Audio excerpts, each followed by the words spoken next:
Hey everybody, Miss C again. So we're talking about the next step of our stained glass stuff. So this is the curved piece that I cut earlier. You can see how I use the grinder to get this inner curve right there. Probably took me 8 minutes for the first one. The ones after that didn't take so long. And you can see here this nice little spiral star that I have going on. Now, I've put all my pieces together. This is my first dry test fit. And all of my pieces come together pretty well. I don't have any huge gaps. I have things mostly can touch and all of that. That's good. I need that. If I had a massive gap like something like this, I would need to recut some pieces in order to make sure that they all fit. So here's my dry fit. It works. Next thing I need to do is take some foil, which is what I have right here, and I need to wrap my edges on all my pieces. This is not a particularly difficult step, but there are ways to do it correctly and ways to do it less correctly. So first off, this piece of foil is quite thin, and you're going to find that you can cut it with just a pair of scissors. And what we're gonna do is we're gonna wrap it all the way around all of the edge and overlap it with itself just a little bit and stick it to the sides. It has an adhesive on the back. If I can peel that off, that'd be great. Here we go. So you can see that it has this adhesive. And what you got to remember about this foil is that it's essentially making a little frame that holds this glass in place. So when I stick it down, if I stick it down like so, if I have more sticking up on the top than I have sticking up on the bottom, or if I'm tilted like I am right here, then it's not going to be aimed correctly. So the hardest part about getting your foil on is making sure that it's even and that it doesn't go up and down too much. So I'm gonna stick it on, and you can see right there, that looks like pretty good contact.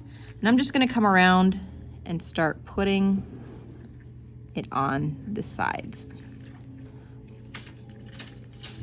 Some areas you're gonna find are much easier to put it on, and sometimes it's gonna be easier to do it from this direction. So actually I'm gonna pause and all right, so here's my piece completely with the foil all the way around it. Now I've got a couple things that I need to do.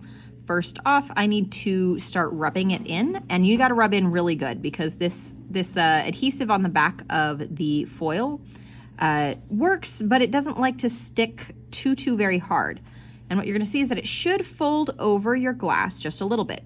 If you have a very thick piece of glass, you might have to get a thicker foil. If you have a thinner piece of glass, you might use a thinner foil. This particular one, I don't remember exactly how wide it is, but it's something around 1/4 of an inch. I do have to be pretty careful around corners, like this one right here. I'm trying to make sure that my folds are very neat, so I don't have just this crumple up of foil in that spot. It doesn't work super well. I also have to be really careful around these concave corners or concave bends because it doesn't always like to stretch because metal does not stretch very good. All right, so I'm doing all of this with my fingers to start, and then after that, I need to start pressing it in. I like to use a regular pen or ballpoint pen for this. Anything that's a little bit stiff works pretty well, and I'm just gonna run the edge of the pen all along where my adhesive needs to stick down. I'm gonna do that all the way around this guy, probably once or twice, and I should see any bends, dips, etc. in the glass show up on that metal. I shouldn't see any parts of the metal trying to pop up or anything like that. And here I'm bracing with my thumb to make sure that I can get a good amount of pressure there. So I'm just gonna go around and do that to all of these guys. It is very important that you get all the way around each of your pieces because essentially what this does is it holds onto the glass because the soldering between your stained glass pieces does not stick to the glass itself. It has to stick to this foil. So if this foil won't hold on to your piece, like wrap all the way around the sides like this, then your piece is just gonna fall out later. One good knock and it'll just come right out of the frame. So that is foiling your pieces, and you just need to get all of them done.